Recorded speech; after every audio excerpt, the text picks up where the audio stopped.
ಸ್ನೇಹಿತರೆ, ಮೀಡಿಯಾ ಮಾಸ್ಟರ್ಸ್ಗೆ ಸ್ವಾಗತ ಸುಸ್ವಾಗತ. ಗೆಳೆಯರೆ, ಜಗತ್ತಿನ ಹಿಂದೂ ದೈವಗಳ ಪೈಕಿ ಅತ್ಯಂತ ಶ್ರೀಮಂತ ದೇವರು ಯಾರು? 2011ರವರೆಗೆ ಈ ಪ್ರಶ್ನೆಗೆ ಉತ್ತರ ತಿರುಪತಿ ತಿಮ್ಮಪ್ಪ ಅಂತಲೇ ಹೇಳಲಾಗ್ತಾ ಇತ್ತು.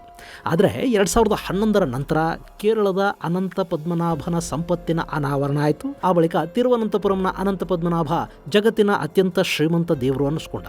ಅಲ್ಲಿ 1,00,000 ಕೋಟಿಗೂ ಅಧಿಕ ಸಂಪತ್ತಿದೆ ಅನ್ನೋ ಮಾಹಿತಿಗಳು ಕೇಳಿಬಂದು, ಅದರ ಜೊತೆಗೆ ಅಲ್ಲಿರೋ ಬಿ ಕೋಣೆಯನ್ನು ತೆಗೆದ್ರೆ ಅಲ್ಲಿ ಇನ್ನೂ 1-2 ಲಕ್ಷ ಕೋಟಿಗಳಷ್ಟು ಸಂಪತ್ತಿದ್ದಿರಬಹುದು ಅಂತ ಊಹೆ ಕೂಡ ಮಾಡಲಾಯಿತು. ಹೀಗಾಗಿ ಅನಂತ ಪದ್ಮನಾಭ ತಿರುಪತಿಯ ತಿಮ್ಮಪ್ಪನನ್ನು ಹಿಂದಿಕ್ಕದ. ಆದರೆ ಅದಾದ 12 ವರ್ಷಗಳ ನಂತರ ಮತ್ತೆ ತಿರುಪತಿ ತಿಮ್ಮಪ್ಪ ತನ್ನ ಸ್ಥಾನವನ್ನು ಪುನಃ ಗಳಿಸ್ಕೊಂಡಿದ್ದಾನೆ. ಸದ್ಯಕ್ಕೆ ತಿರುಪತಿ ತಿಮ್ಮಪ್ಪನ ಆಸ್ತಿಯ ಒಟ್ಟು ಮೊತ್ತ 3 ಲಕ್ಷ ಕೋಟಿ ರೂಪಾಯಿಗಳನ್ನು ಮುಟ್ಟಿದೆ ಅಂತ ಹೇಳಲಾಗ್ತಾ ಇದೆ. ಹಾಗಾದರೆ ಏನಿದು ತಿರುಪತಿ ತಿಮ್ಮಪ್ಪನ ಸಂಪತ್ತಿನ ಕಥೆ?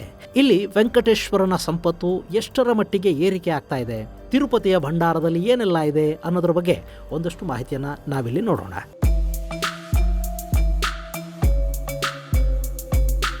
ಗೆಳೆಯರೆ, ಸದ್ಯಕ್ಕೆ ಭಾರತದಲ್ಲಿ ಅತಿ ಶ್ರೀಮಂತ ವ್ಯಕ್ತಿ ಯಾರು ಅಂತ ಕೇಳಿದರೆ ಅದಾನಿ, ಅಂಬಾನಿ, ಟಾಟಾ, ಬಿರ್ಲಾ ಹೀಗೊಂದಷ್ಟು ಜನರ ಹೆಸರುಗಳನ್ನು ನೀವು ಹೇಳ್ಬೋದು. ಆದರೆ ಈ ಪಟ್ಟಿಯಲ್ಲೆಲ್ಲೂ ಕೂಡ ತಿರುಪತಿ ತಿಮ್ಮಪ್ಪನ ಹೆಸರನ್ನು ಸಾಮಾನ್ಯವಾಗಿ ಯಾರು ನೆನಪು ಮಾಡ್ಕೊಳ್ಳೋದಕ್ಕೆ ಹೋಗೋದಿಲ್ಲ. ಆತನ ಸಂಪತ್ತು ದಿನದಿಂದ ದಿನಕ್ಕೆ ಹೆಚ್ಚಾಗ್ತಲೇ ಹೋಗ್ತಾ ಇದೆ. ಪ್ರತಿ ವರ್ಷ ಸುಮಾರು 1,400 ಕೋಟಿ ರೂಪಾಯಿ ಸುಮ್ಮನೆ ಅಲ್ಲಿಗೆ ಹರಿದು ಬರ್ತಾ ಇದೆ. ತಿಮ್ಮಪ್ಪನ ಬಳಿ 13.5 ಟನ್ನಷ್ಟು ಚಿನ್ನ ಇದೆ. ಅದರಲ್ಲಿ 1 ಟನ್ನಷ್ಟು ಒಡವೆಗಳೇ ಇವೆ. ಸ್ಟೇಟ್ ಬ್ಯಾಂಕ್ ಆಫ್ ಇಂಡಿಯಾ ಹಾಗೂ ಇಂಡಿಯನ್ ಓವರ್ಸೀಸ್ ಬ್ಯಾಂಕ್ಗಳಲ್ಲಿ 9.8 ಟನ್ನಷ್ಟು ಚಿನ್ನ ಇಡಲಾಗಿದೆ. ಇನ್ನು 9 ಟನ್ನಷ್ಟು ಬೆಳ್ಳಿ ಆಭರಣಗಳಿವೆ. ತಿಮ್ಮಪ್ಪನ ಹೆಸರಲ್ಲಿ 7,636 ಎಕರೆಯಷ್ಟು ಭೂಮಿ ಇದೆ. ಆ ಪೈಕಿ 1,226 ಎಕರೆಯಲ್ಲಿ ಕೃಷಿ ಕೂಡ ಮಾಡಲಾಗ್ತಾ ಇದೆ. ಇನ್ನು TTD 169 ಕಲ್ಯಾಣ ಮಂಟಪಗಳನ್ನು ಹೊಂದಿದೆ. ಅದರಿಂದ ಕೋಟ್ಯಂತರ ರೂಪಾಯಿ ಬಾಡಿಗೆ ಬಂದು ಸೇರುತ್ತೆ.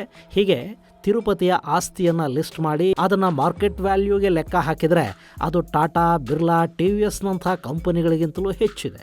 ಇವತ್ತು ಆ ಸಂಪತ್ತಿನ ಒಟ್ಟು ಮೌಲ್ಯ 3 ಲಕ್ಷ ಕೋಟಿ ರೂಪಾಯಿಗಳು ಅಂತ ಅಂದಾಜು ಮಾಡಲಾಗ್ತಾ ಇದೆ. ತಿರುಪತಿ ತಿಮ್ಮಪ್ಪ ಭಾರತದ ಅತ್ಯಂತ ಶ್ರೀಮಂತರ ಪಟ್ಟಿಯಲ್ಲಿ 3ನೇ ಸ್ಥಾನವನ್ನು ಪಡ್ಕೊಳ್ತಾ ಇದ್ದಾನೆ.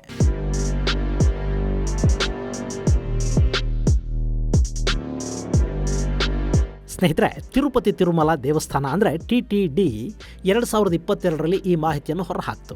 14 ತಿಂಗಳ ಹಿಂದೆ ದೇವಸ್ಥಾನದ ಆಸ್ತಿಯ ಕುರಿತಾಗಿ ಒಂದು ಶ್ವೇತಪತ್ರವನ್ನು ಹೊರಡಿಸಿದ TTD ಅದರಲ್ಲಿ ತಿಮ್ಮಪ್ಪನ ಸಂಪತ್ತು ಎಷ್ಟಿದೆ ಅನ್ನೋದನ್ನು ತಿಳಿಸ್ತು.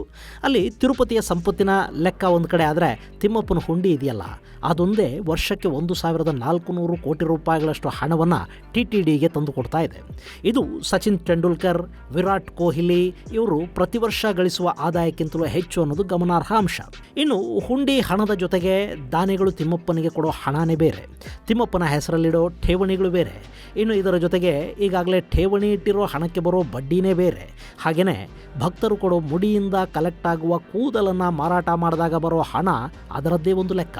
ಒಟ್ಟಲ್ಲಿ ತಿರುಪತಿ ತಿಮ್ಮಪ್ಪನ ಹೆಸರಲ್ಲಿ ಎಲ್ಲೇ ಕೈ ಇಟ್ಟರೂ ಅಲ್ಲೆಲ್ಲ ಸಂಪತ್ತು ಸಿಗ್ತಾ ಹೋಗುತ್ತೆ ಅಂದರೆ ಖಂಡಿತ ತಪ್ಪಲ್ಲ. ಹೀಗಾಗಿ ತಿರುಪತಿಯ ತಿಮ್ಮಪ್ಪ ಈಗ ಭಾರತದ ಅತಿದೊಡ್ಡ ಶ್ರೀಮಂತರ ಪಟ್ಟಿಯಲ್ಲಿ ಸ್ಥಾನವನ್ನು ಪಡ್ಕೊಳ್ತಾ ಇದ್ದಾನೆ. ಹಾಗೆ ನೋಡಿದರೆ ಜಗತ್ತಿನ ಶ್ರೀಮಂತರ ಸಂಪತ್ತು ಕೂಡ ಕೆಲವೊಮ್ಮೆ ಕರಗುತ್ತೆ ಮತ್ತು ಕೆಲವೊಮ್ಮೆ ಬೆಳೆಯುತ್ತೆ. ಅದು ಮಾರ್ಕೆಟ್ ಫ್ಲಕ್ಚುಯೇಷನ್ ಮೇಲೆ ಆಧಾರ ಪಟ್ಟಿರುತ್ತೆ. ಆದರೆ ತಿರುಪತಿಯ ಸಂಪತ್ತಲ್ಲಿ ಕಡಿಮೆ ಆಗೋ ಥರದ್ದೇನೂ ಇಲ್ಲ. ಅಲ್ಲಿ ಪ್ರತಿ ಕ್ಷಣವೂ ಆ ಸಂಪತ್ತಿನ ಮೌಲ್ಯ ಹೆಚ್ಚಾಗ್ತಲೇ ಹೋಗ್ತಾ ಇರುತ್ತೆ. ಇನ್ನೊಂದು ಮಾಹಿತಿ ಪ್ರಕಾರ ತಿಮ್ಮಪ್ಪನ ದೇವಸ್ಥಾನದ ಹೆಸರಲ್ಲಿ 6,000 ಎಕರೆ ಅರಣ್ಯ ಪ್ರದೇಶ ಕೂಡ ಇದೆಯಂತೆ. ಇನ್ನು ತಿಮ್ಮಪ್ಪನಿಗೇನೋ ರಾಜ ಮಹಾರಾಜರು ಸಾಕಷ್ಟು ಕಾಣಿಕೆಗಳನ್ನು ಕೊಟ್ಟರು. ಈಗಲೂ ಕೂಡ ತಿರುಪತಿಗೆ ಬರೋ ಭಕ್ತರು ತಿರುಪತಿಯ ಹುಂಡಿಗೆ ಹಣ ಹಾಕ್ತಾರೆ. ಸಾಕಷ್ಟು ಶ್ರೀಮಂತರು ತಿರುಪತಿಗೆ ಹರಕೆ ಹೊತ್ಕೋತಾರೆ. ತಮ್ಮ ವ್ಯಾಪಾರಗಳಲ್ಲಿ ಲಾಭ ಬಂದರೆ ಅದರಲ್ಲಿ ಪಾಲು ಕೊಡ್ತೀವಿ ಅಂತ ಕೂಡ ತಿರುಪತಿ ಜೊತೆ ಒಂದು ಪಾರ್ಟ್ನರ್ಶಿಪ್ ಡೀಲು ಮಾಡ್ಕೋತಾರೆ. ಹೀಗಾಗಿ ತಿರುಪತಿಗೆ ಸಿಕ್ಕಾಪಟ್ಟೆ ಆದಾಯ ಬರುತ್ತೆ. ಆದರೆ ಈ ತಿಮ್ಮಪ್ಪನನ್ನೇ ಹಿಂದಿಕ್ಕಿದ್ದ ಅನಂತ ಪದ್ಮನಾಭನಿಗೆ ಅಷ್ಟೊಂದು ಸಂಪತ್ತು ಬಂದಿದ್ದು ಹೇಗೆ? ಗೆಳೆಯರೆ, 2011ರವರೆಗೆ ಶ್ರೀಮಂತಿಕೆಯಲ್ಲಿ ತಿಮ್ಮಪ್ಪನ ಸ್ಥಾನವನ್ನು ಕಿತ್ಕೊಳ್ಳೋದಕ್ಕೆ ಯಾರಿಗೂ ಸಾಧ್ಯ ಆಗಿರಲಿಲ್ಲ. ದೇಣಿಗೆಯ ವಿಷಯದಲ್ಲಿ ಇವತ್ತಿಗೂ ಕೂಡ ತಿಮ್ಮಪ್ಪನನ್ನು ಮೀರಿಸೋದಕ್ಕೆ ಯಾರಿಂದಲೂ ಆಗಿಲ್ಲ. ಶಿರಡಿ ಸಾಯಿಬಾಬಾ ಮತ್ತು ಮುಂಬೈನ ಗಣಪನ ಆದಾಯ ಕೂಡ ತಿರುಪತಿಯ ಮುಂದೆ ಕಡಿಮೆ ಅಂತಲೇ ಅನ್ನಿಸ್ಕೊಳ್ಳುತ್ತೆ. ಆದರೆ ಒಟ್ಟು ಸಂಪತ್ತಿನ ವಿಷಯ ಬಂದಾಗ ತಿರುವನಂತಪುರಂನ ಅನಂತ ಪದ್ಮನಾಭ ಒಂದಷ್ಟು ದಿನಗಳ ಕಾಲ ತಿರುಪತಿ ತಿಮ್ಮಪ್ಪನನ್ನು ಹಿಂದಿಕ್ಕಿದ್ದನ್ನು ನಾವು ಮರೆಯೋ ಹಾಗಿಲ್ಲ.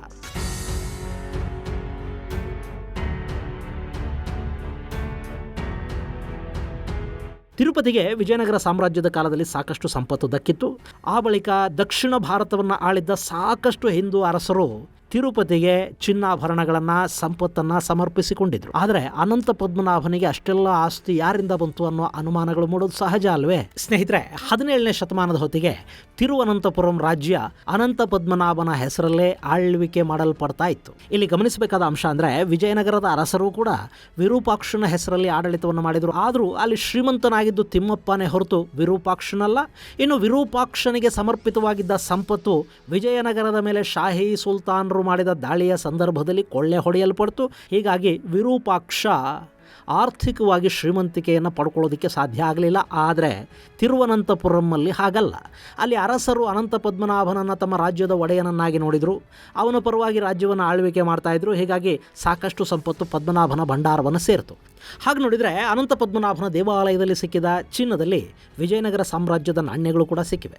ಅವತ್ತಿಗೆ ವಿಜಯನಗರ ಈ ತಿರುವನಂತಪುರಂವರೆಗೆ ಹಬ್ಬಿತ್ತು ಅನ್ನೋದು ಎಲ್ಲರಿಗೂ ಗೊತ್ತಿರೋ ವಿಷಯನೇ. ಹೀಗಾಗಿ ಆ ದೇವಾಲಯಕ್ಕೆ ವಿಜಯನಗರದ ಅರಸರು ಕೂಡ ಸಾಕಷ್ಟು ಕಾಣಿಕೆಗಳನ್ನು ನೀಡಿದರು. ಆ ನಂತರದಲ್ಲಿ ದೇವಾಲಯದ ಉಸ್ತುವಾರಿ ಸ್ಥಳೀಯ ನಾಯಕರ ಕೈಗೆ ಸಿಗಿತು. ಆದರೆ 1705 ಹೊತ್ತಿಗೆ ಟ್ರಾವೆಂಕೂರ್ನ ರಾಜರು ಬಲಿಷ್ಠರಾದ ನಂತರ ಇಡೀ ದೇವಾಲಯದ ಆಡಳಿತ ಅವರ ಕೈಗೆ ಸಿಗಿತು. ಇನ್ನು ಈ ತಿರುವನಂತಪುರಂನ ಅರಸರು ಕೂಡ ತಮ್ಮ ಇಡೀ ಸಾಮ್ರಾಜ್ಯವನ್ನು ಅನಂತ ಪದ್ಮನಾಭನ ಪಾದಪದ್ಮಗಳಿಗೆ ಅರ್ಪಿಸಿಬಿಟ್ಟಿದ್ರು. 1750ರಲ್ಲಿ ಅನಿಲಂ ತಿರುನಲ್ ಅನ್ನೋ ಅರಸ ತನ್ನ ರಾಜ್ಯವನ್ನು ಪದ್ಮನಾಭ ಸ್ವಾಮಿಗೆ ಅರ್ಪಿಸಿ ಅನಂತ ಪದ್ಮನಾಭನ ಹೆಸರಲ್ಲಿ ತಾನು ಅನಂತ ಪದ್ಮನಾಭನ ಸೇವಕನಂತೆ ಆಳ್ವಿಕೆಯನ್ನು ಮಾಡ್ತಾ ಇದ್ದಂತೆ. ಹೀಗಾಗಿನೇ ಟ್ರಾವೆಂಕೂರ್ ರಾಜವಂಶದ ಚಿನ್ನಾಭರಣಗಳೆಲ್ಲ ಪದ್ಮನಾಭ ಸ್ವಾಮಿಯ ಸ್ವತ್ತೇ ಆಗಿಬಿಟ್ವು.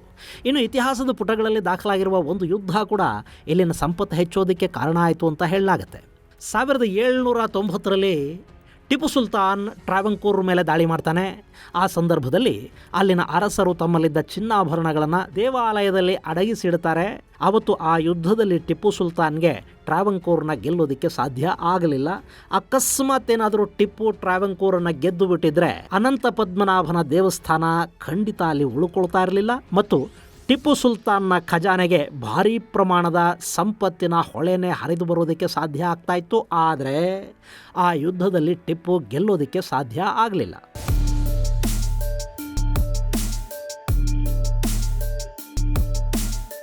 ಹೀಗಾಗಿ ಅನಂತ ಪದ್ಮನಾಭನ ದೇವಾಲಯ ಮತ್ತು ಆ ಸಂಪತ್ತು ಅಲ್ಲೇ ದೇವಸ್ಥಾನದಲ್ಲೇ ಉಳ್ಕೊಳ್ತು. ಇನ್ನು ರಾಜಕೋಶದ ಸಂಪತ್ತನ್ನು ತಗೊಂಡು ಹೋಗಿ ಆಲಯದಲ್ಲಿಟ್ಟಿದ್ದ ಅರಸರು ಕೂಡ ಮತ್ತೆ ಆ ಸಂಪತ್ತನ್ನು ವಾಪಸ್ ತಗೊಂಡು ಬರೋದಕ್ಕೆ ಹೋಗಲಿಲ್ಲ. ತಿರುವನಂತಪುರಂನ ಪದ್ಮನಾಭನ ಬಗ್ಗೆ ಟ್ರಾವೆಂಕೂರ್ ಅರಸರಿಗೆ ಎಷ್ಟು ಭಕ್ತಿ ಮತ್ತು ಗೌರವಗಳಿದ್ವು, ಅವರು ಅದೆಷ್ಟು ಪ್ರಾಮಾಣಿಕರಾಗಿದ್ರು ಅಂದರೆ ದೇವಾಲಯದಿಂದ ಹೊರಗೆ ಬರುವಾಗ ಅಲ್ಲಿನ ಧೂಳನ್ನು ಕೂಡ ತಾವು ತಗೊಂಡು ಬರಬಾರದು ಅನ್ನೋಷ್ಟರ ಮಟ್ಟಕ್ಕೆ ಅವರು ಪದ್ಮನಾಭನ ಸಂಪತ್ತನ್ನು ಕಾಪಾಡ್ತಾ ಹೋದರು.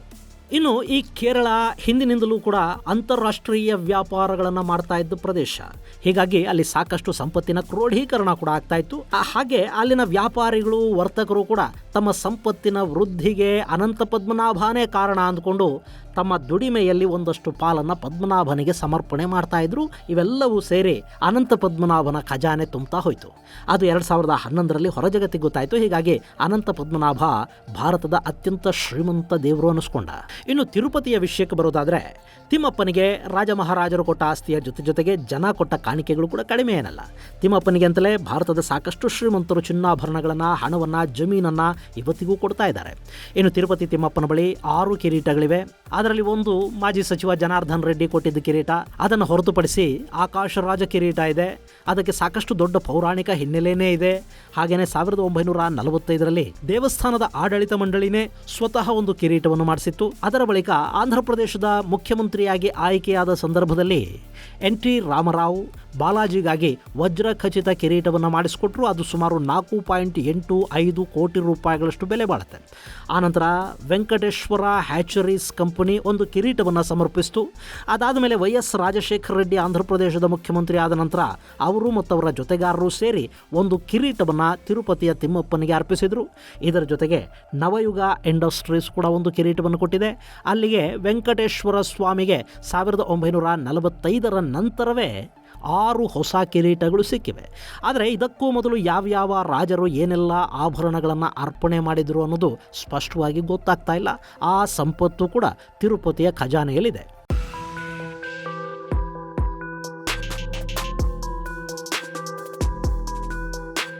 ಇನ್ನು ತಿರುಪತಿ ತಿಮ್ಮಪ್ಪನಿಗೆ ಆಗಾಗ ಇಂಥ ಕಾಣಿಕೆಗಳು ಸಮರ್ಪಣೆ ಆಗ್ತಲೇ ಇರುತ್ತವೆ. ಕಳೆದ ಬಾರಿ ಹುಂಡಿಲಿ 2 kgಯಷ್ಟು ಚಿನ್ನದ ಬಿಸ್ಕತ್ತುಗಳು ಸಿಕ್ಕಿದ್ವು.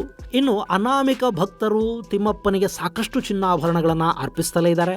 2012ರಲ್ಲಿ ಆನಂದ ನಿಲಯಂ ಅನಂತ ಸ್ವರ್ಣಮಯಂ ಪ್ರಾಜೆಕ್ಟ್ಗಾಗಿ ಸುಮಾರು 100 kgಯಷ್ಟು ಚಿನ್ನ ಬೇನಾಮಿ ಹೆಸರಲ್ಲಿ ಸಂಗ್ರಹಣೆ ಆಗಿದೆ. ಹೀಗಾಗಿಯೇ ತಿರುಪತಿ ತಿಮ್ಮಪ್ಪನ ಖಜಾನೆಯಲ್ಲಿ ಟನ್ಗಟ್ಟಲೆ ಚಿನ್ನ ತುಂಬಿಕೊಂಡಿದೆ. ಇನ್ನು ತಿಮ್ಮಪ್ಪನ ಖಜಾನೆಗೆ ಭಕ್ತರು ಕೊಡೋ ಮುಡಿಯಿಂದ ಕೂಡ 106 ಕೋಟಿ ರೂಪಾಯಿಗಳು ಹರಿದು ಬರುತ್ತೆ. ವೈಕುಂಠ ಏಕಾದಶಿ ಸಂದರ್ಭದಲ್ಲಿ ತಿರುಪತಿಗೆ 40 ಕೋಟಿ ರೂಪಾಯಿಗಳಷ್ಟು ಹಣ ಹರಿದು ಬಂದಿರೋದು ಗೊತ್ತಾಗಿದೆ. 2023ರಲ್ಲಿ 2,52 ಲಕ್ಷ ಮಂದಿ ತಿರುಪತಿ ತಿಮ್ಮಪ್ಪನ ದರ್ಶನವನ್ನು ಮಾಡಿಕೊಂಡಿದ್ದಾರೆ. ಅಲ್ಲಿ ಹುಂಡಿ ಹಣನೇ 1,398 ಕೋಟಿ ರೂಪಾಯಿಗಳಷ್ಟು ಕಲೆಕ್ಟ್ ಆಗಿದೆ. ಜುಲೈನಲ್ಲಿ 129 ಕೋಟಿ ರೂಪಾಯಿಗಳಷ್ಟು ಹಣ ಸಂಗ್ರಹವಾದರೆ ನವೆಂಬರ್ ತಿಂಗಳಲ್ಲಿ 108 ಕೋಟಿ ರೂಪಾಯಿ ಹಣ ಹುಂಡಿಯ ಮೂಲಕ ಕಲೆಕ್ಟ್ ಆಗಿತ್ತು.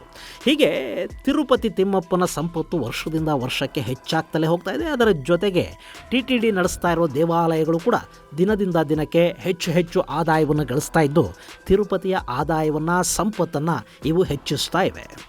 ಅದರಲ್ಲೂ ಆಂಧ್ರ ಪ್ರದೇಶ, ತಮಿಳುನಾಡು, ತೆಲಂಗಾಣ, ಒಡಿಸ್ಸಾ, ಹರಿಯಾಣ, ಮಹಾರಾಷ್ಟ್ರ ಮತ್ತು ನವದೆಹಲಿಗಳಲ್ಲಿ TTD ಅತಿ ಹೆಚ್ಚು ದೇವಾಲಯಗಳ ನಿರ್ವಹಣೆಯನ್ನು ಮಾಡ್ತಾ ಇದೆ. ಇದಲ್ಲದೆ ಅಮೆರಿಕಾದ ಸೆಂಟ್ರಲ್ ಓಹಿಯೋದಲ್ಲಿ ಕೂಡ ಒಂದು ದೇವಸ್ಥಾನವನ್ನು TTD ನಿರ್ವಹಿಸುತ್ತೆ.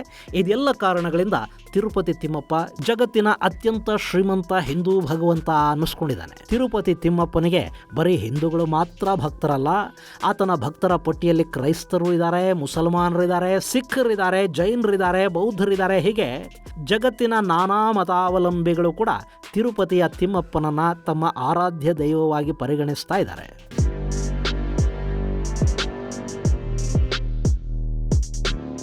ಗೆಳೆಯರೆ, ಈ ತಿರುಪತಿಯ ಸಂಪತ್ತಿದೆಯಲ್ಲ, ಅದು ಡಾಲರ್ಗಳ ಲೆಕ್ಕದಲ್ಲಿ ಹೇಳೋದಾದರೆ ಇದು ಸುಮಾರು $35 ಬಿಲಿಯನ್ ಮೌಲ್ಯವನ್ನು ಹೊಂದಿದೆ ಅಂತ ಹೇಳ್ತಾರೆ. ಮುಂದಿನ ವರ್ಷಗಳಲ್ಲಿ ಸಂಪತ್ತು ಮತ್ತಷ್ಟು ಹೆಚ್ಚಾಗುವ ಸಾಧ್ಯತೆ ಕೂಡ ಇರುತ್ತೆ. ಇನ್ನು ಸದ್ಯಕ್ಕೆ ಭಾರತದಲ್ಲಿನ ಅತ್ಯಂತ ಶ್ರೀಮಂತರು ಅಂತ ನಾವು ನೋಡಿದರೆ ಮುಖೇಶ್ ಅಂಬಾನಿ ಈ ಪಟ್ಟಿಯಲ್ಲಿ ಮೊದಲ ಸ್ಥಾನದಲ್ಲಿ ಕಾಣಿಸ್ಕೊಳ್ತಾರೆ.